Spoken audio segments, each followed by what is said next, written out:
먼저 교감신경이 과도하게 작동할 때부터 살펴보도록 하겠습니다. 교감신경이 과도하게 작동할 때 이거는 스트레스가 너무 과도할 때랑 연결지어서 이야기를 해볼 수가 있어요.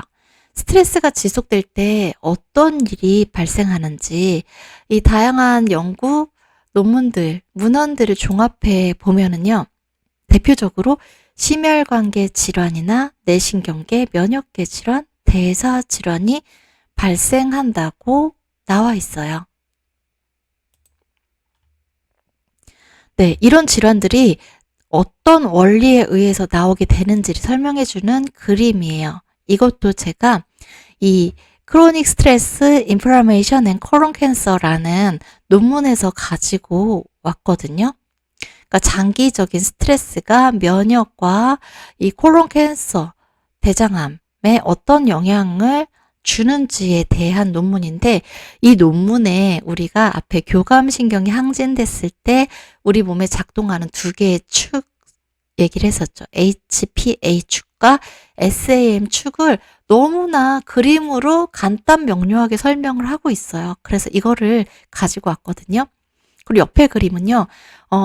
지금 이 HPA, SAM 축에 해당하는 우리 몸의 부분이 어디인지를 여러분들이 쉽게 알 수 있도록 그림을 가지고 온 거예요. H, 시상하부, 하이포살라무스라고 했죠. 바로 우리 뇌 속에 있어요. 하이포살라무스가 여기 있어요. 우리 그 뇌간 연수 바로 위쪽 부분에 있거든요. 그리고 이 하이포살라무스 시상하부 바로 밑에 피추이터리 글랜드, 뇌하수체가 바로 밑에 있어요. 그리고 여기 A, 양쪽에 다 A 있었죠. 이 A가 아드레날의 이 앞자라 그랬잖아요. 부신이 이거 뭔지 혹시 아시겠어요? 콩팥이에요. 콩팥이 우리 몸에 두 개 있잖아요. 오른쪽, 왼쪽. 그래서 이 부신도 우리 몸에 두 개 있어요. 오른쪽 콩팥, 왼쪽 콩팥, 그 위에 꽃갈을 씌운 것처럼 이렇게 씌워져 있는 얘네들이 부신이거든요. 여기 아드레날 콜텍스라고 돼 있죠. 콜텍스는 껍질이라는 의미거든요. 그래서 이 부신은요, 껍질에서 분비되는 호르몬이랑 이 속 알맹이에서 분비되는 호르몬의 그 종류가 구분이 되어 있어요. 그래서 근데 특히 근데 이 콜텍스 껍질 부분에서 분비되는 호르몬들은요. 이 HPA 축에서 중요한 역할을 하고요. 이 속 알맹이 메듈라라고 해서 여기 M이 메듈라의 앞자에서 왔다 그랬잖아요. 이 부신의 알맹이에서 분비되는 호르몬들은 이 SAM 축과 연결이 되어 있는데 여기서 분비되는 호르몬이 또 이 HPA 축을 강화시켜주는 역할도 해요. 그럼 한번 이쪽 표, 왼쪽에 있는 표를 본격적으로 살펴볼까요? 먼저 이쪽 SAM 축이 단기적으로 급성으로 스트레스를 받았을 때 먼저 활성화가 되는 거고요. HPA 축은 이 스트레스가 한 번에 딱 끝나면 좋겠는데 계속 지속적으로 이게 하루, 이틀, 한 달, 몇 달, 1년, 몇 년 이런 식으로 지속이 돼요. 장기적인 스트레스가 됐을 때는 HPA 축이 계속해서 이렇게 나선형으로 점점 커다란 원을 그리듯이 점점 이 스트레스 반응을 확대해 나가는 그런 악순환으로 들어가게 되거든요. 그럼 먼저 여기가 시작이니까 SAM 축이 시작이니까 여기부터 살펴볼까요? SAM 축의 작동을 보면은 우리가 어떤 육체적으로나 정신적으로나 스트레스를 받게 돼요. 그럼 우리 몸의 내부에서 외부에서 자극이 들어가요. 그러면 그게 브레인스템은 뇌간이에요. 뇌간으로 들어가서 이 뇌간으로 들어온 이 스트레스 신호가 스파이널 코드, 척수죠. 척수를 통해서 이제 어디로 가게 돼요? 여기 S, 스트레스가 들어와서 이 뇌간에서 스파이널 코드, 척수를 통해서 전달되는 이 경로가 교감신경계잖아요. 그래서 여기 S가 들어가 있는 거고 이 교감신경계가 활성화되면서 이 신호, 전기 신호가 어디로 가게 되냐면 메듈라. 아드레날 글랜드의 메듈라로 가게 돼요. 여기로 가는 거예요. 여기에서 이렇게 쭉 척수를 따라서 이 부신의 메듈라니까 이 알맹이로 가게 돼요. 그럼 이 부신에 있는 알맹이 메듈라에서 분비하는 호르몬은 아드레날린이에요. 어디서 많이 들어보지 않으셨나요? 이 아드레날린 노르에피네프린이라고도 하는데요. 아드레날린이 샘솟는다. 이거 우리가 에너지가 넘친다. 힘이 샘솟는다 할 때 쓰는 말이잖아요. 우리 몸이 이제 힘이 샘솟는다는 건 뭐예요? 본격적으로 뭔가 이렇게 딱 할 수 있는 상태에서 싸우거나 도망가거나 어디 한번 해보자 이런 상태죠. 그런 우리 몸에 에너지를 방출할 수 있는 상태로 만드는 게 아드레날린 호르몬인 거예요. SAM 축이 바로 그거예요. 어떤 스트레스가 자극을 했을 때 우리 뇌에서 척수를 따라서 이 교감 신경이 부신에 있는 부신 속 알맹이에 수지를 자극을 하면은 여기서 알았어. 내가 아드레날린 분비할게. 이렇게 해서 아드레날린이라는 호르몬 분비를 하면은 어디 한번 해볼까? 하고 우리 몸에서 에너지가 뿜뿜 나오면서 일을 하게 되는 거죠. 그 다음에 이 아드레날린이요. 어디로 가게 되냐면요. 이 HPA 축을 본격적으로 더 활발하게 가동을 시키게 돼요. 안 그래도 이 스트레스를 받으면은 얘가 교감신경계를 활성화하는 그런 뇌 전기 신호로 작동을 하기도 하지만 이 스트레스 자극이 곧바로 시상하부로 가기도 해요. 여기 하이포살라무스로요. 그러면은 이 시상하부는요, 우리 몸에서 분비되는 호르몬을 조절하는 총사령관이에요. 이 총사령관이 이제 뇌하수체로 명령을 전달을 해요. 어떤 걸로? 호르몬이라는 전령을 보내서 명령을 전달을 해요. 그래서 여기 CRH라고 되어 있는 게요. 우리 말로 표현을 하면 좀 긴 이름의 호르몬이에요. 이게 부신피질 자극 호르몬, 방출 호르몬의 약자거든요. CRH가. 그래서 말 그대로 부신피질, 이 HPA 축의 끝, 이 A는 아드레날 콜텍스잖아요. 부신피질이잖아요. 이 부신피질을 자극해서 얘가 분비하는 호르몬들을 분비하도록 명령을 보내는데 곧장 이 부신피질로 명령을 보내는 게 아니라 총사령관이 체면이 있잖아요. 내가 직접 얘기하나? 내 밑에 부사령관이 있는데 부사령관한테 얘기하면 부사령관이 부신피질을 전달을 해야지. 이런 계통체계를 가지고 있거든요. 그래서 이 시상하부라는 총사령관이 이 아주 긴 이름의 복잡한 호르몬, 부신피질 자극 호르몬, 방출 호르몬을 보내요. 어디로? 뇌하수체로. 근데 뇌하수체도 앞과 뒤쪽에서 각각 분비하는 호르몬이 다르거든요. 근데 안테리어라는 건 앞쪽이에요. 그래서 이 뇌하수체 앞쪽으로 이 전령을 보내요. 그러면은 뇌하수체 앞쪽 이 부사령관이 이 전령이 보낸 메시지를 받아가지고 네, 알겠습니다 하고 부신피질로 이번에는 부신피질 자극 호르몬을 방출하는 거예요. 그래서 이 ACT 호르몬이라는 게 부신피질 자극 호르몬이에요. 그러면은 이 부신피질은 부사령관이 전달한 이 전령이 호르몬이란 전령이 딱 도착을 해서 명령을 전달하면은 네, 알겠습니다 하고 호르몬을 분비를 해요. 여기에서는 종류가 좀 많아요. 이 부신피질에서 분비하는 호르몬의 종류가 많은데 이 스트레스 작용에 이 HPA 축에 작용하는 대표적인 호르몬이 GCS라고 지금 돼 있는데 이게 글루코콜티코이드라는 호르몬이거든요. 글루코콜티코이드 하니까 뭔가 어려워 보이시나요? 근데 사실 이거 우리가 되게 쉽게 일상생활에서 많이 사용하고 있어요. 이 글루코콜티코이드 호르몬은 뭘까요? 혹시 아시는 분 있으신가요? 스테로이드제 있죠.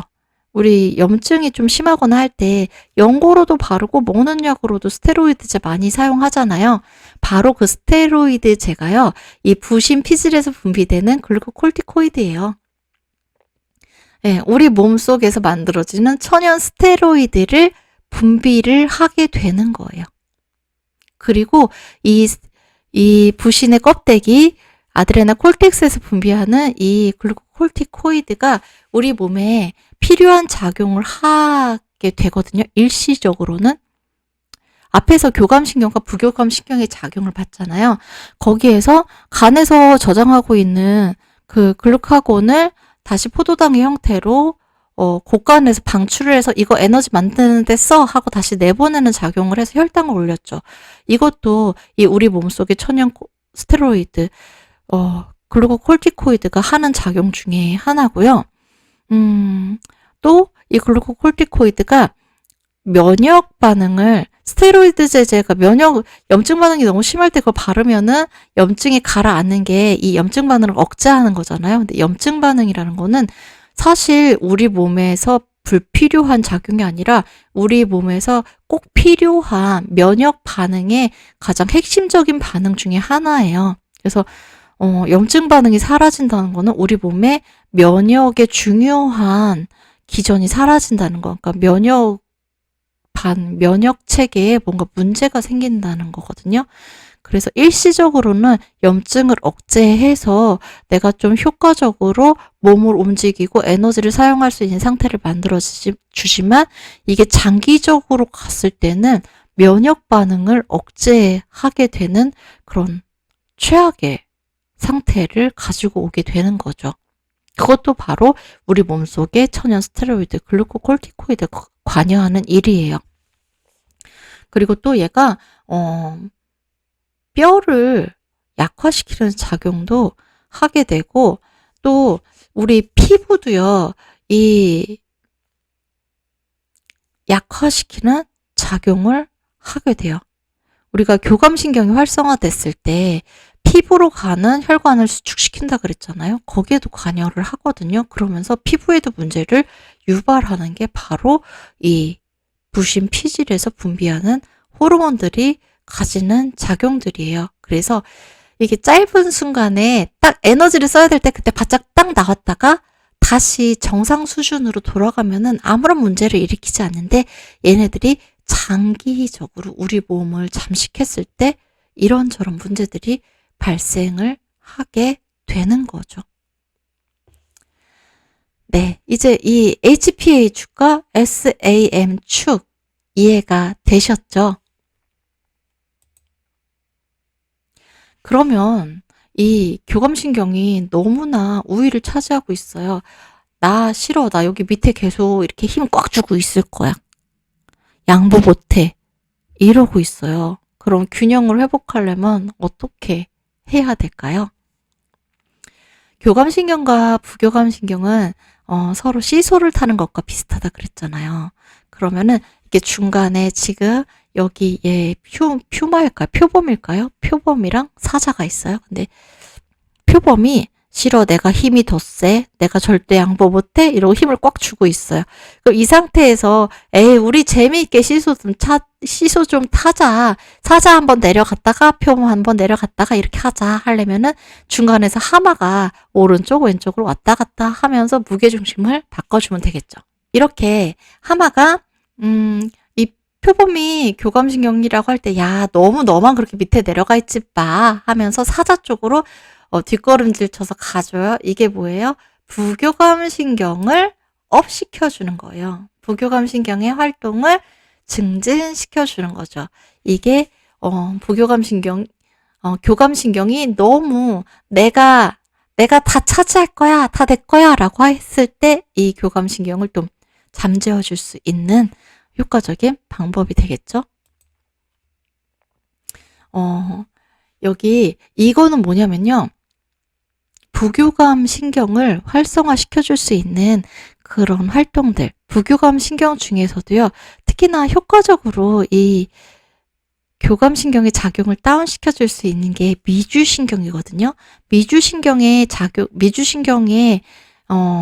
활동이 활성화됐을 때 가장 빠르게 교감신경이 다운될 수가 있어요.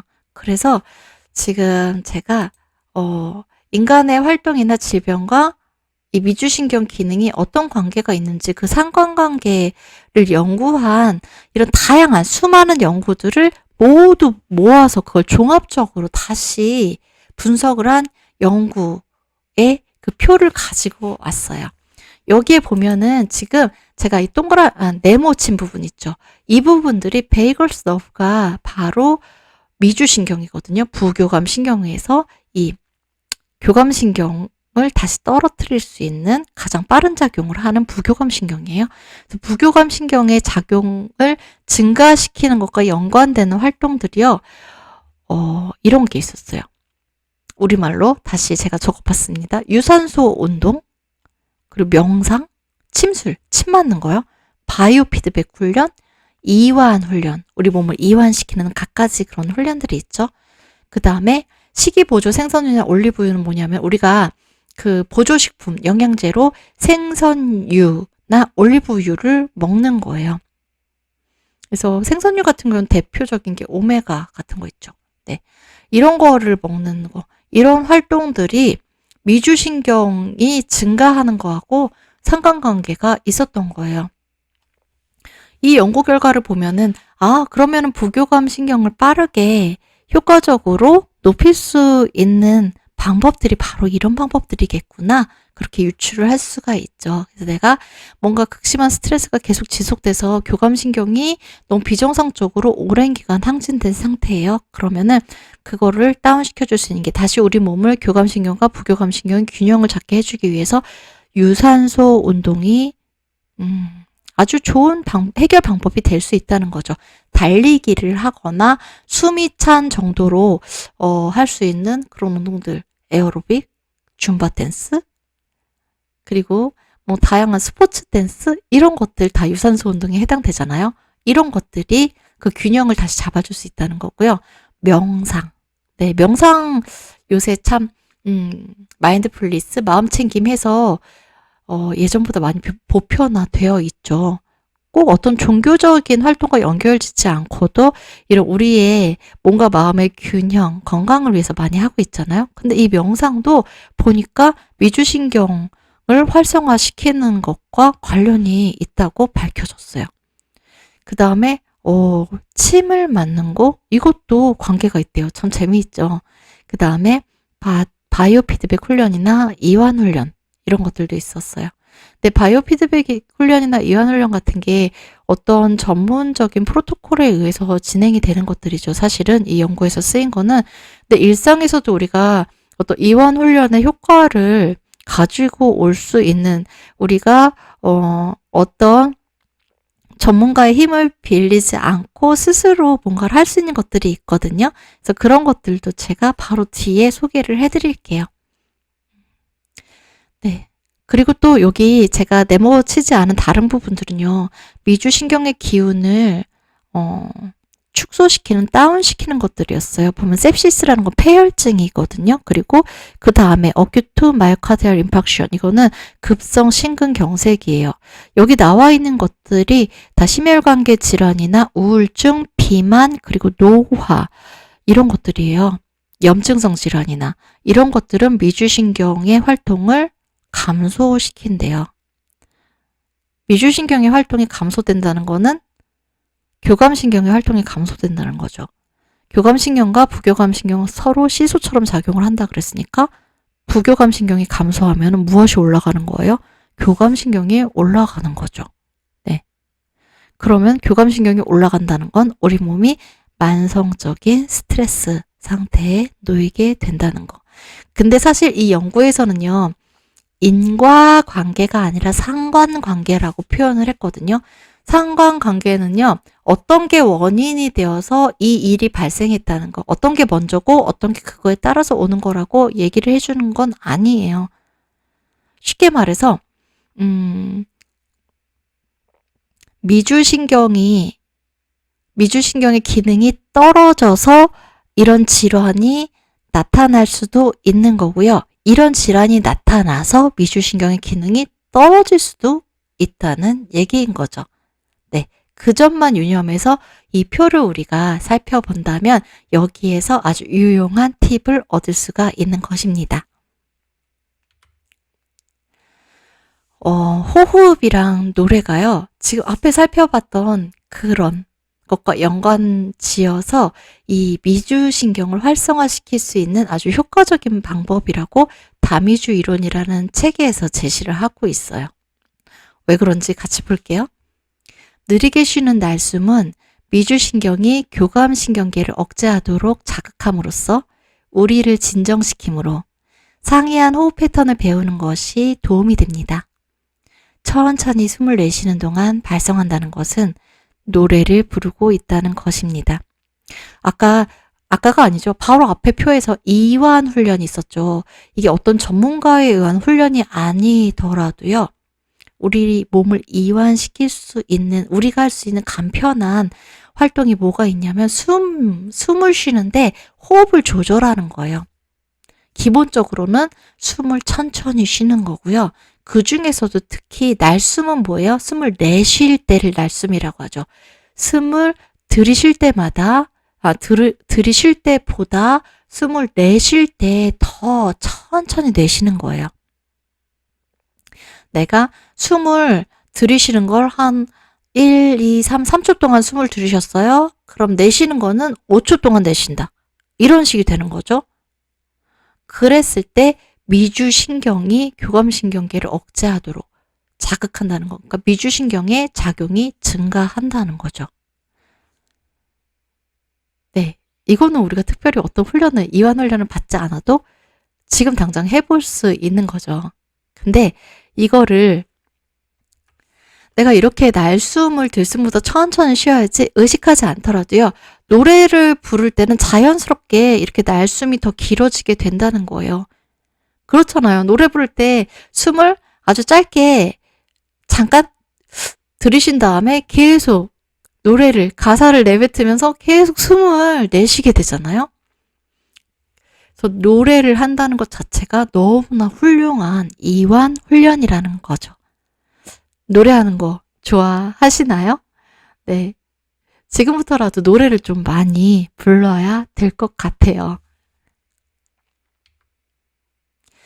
그 다음에 또 제가 감정 아로마라고 했잖아요. 그런데 왜 아로마 얘기 하나도 안 나와요? 이러고 계실 수도 있을 것 같아요. 지금 바로 나왔습니다. 라벤더 앤 더 너버스 시스템. 아로마와 신경계라는 이 리뷰 아티클에서 가지고 왔어요. 리뷰 아티클이라는 건요.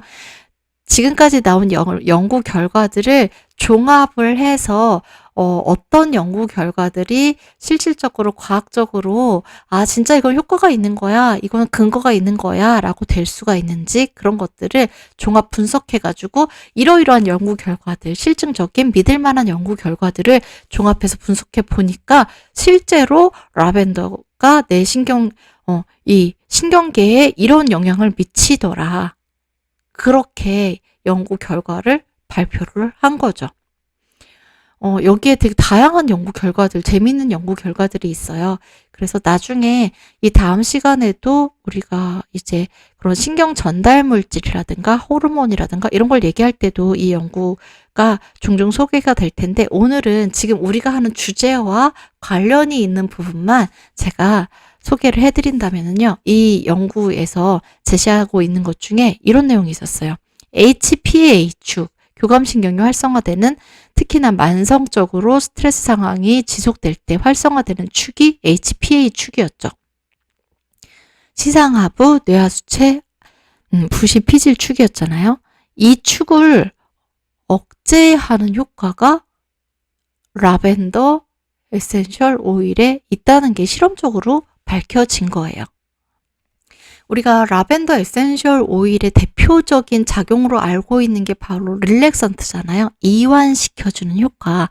근데 이 아로마 세라피스트들은, 그리고 고대 시대부터 이 라벤더를 허브로 이용하던 시대에서부터 라벤더의 향기가, 뭔가 라벤더의 작용이 우리를 편안하게 이완시켜주는 효과가 있어라는 걸 경험적으로 알고 있었어요. 그래서 아로마 세라피 이론을 정립하면서도 라벤더 에센셜 오일은 이완 효과가 있는 가장 대표적인 에센셜 오일로 분류가 됐었죠. 그런데 이 에센셜 오일을 가지고 실제로 실험적인 연구를 해보니까 우리 몸의 신경계에 작동하는 기전이 있었던 거예요.